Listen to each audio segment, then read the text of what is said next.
Many people would rather get a tooth pulled than choose a medical insurance plan. But if you think about it, you can come out ahead.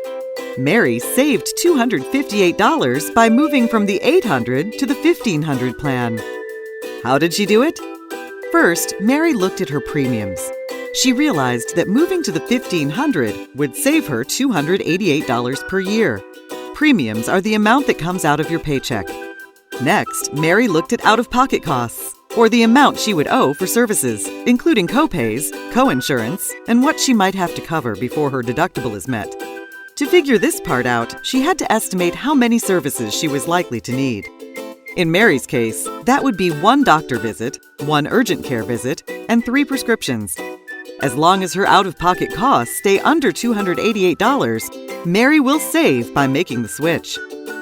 She calculated her out-of-pocket costs, keeping in mind that she always uses the Riverside providers.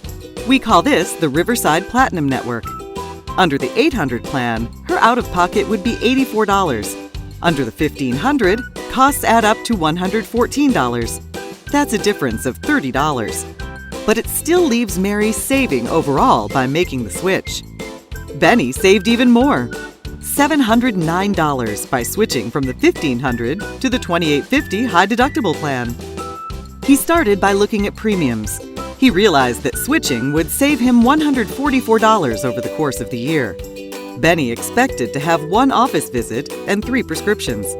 Like Mary, he always uses the Riverside Platinum Network.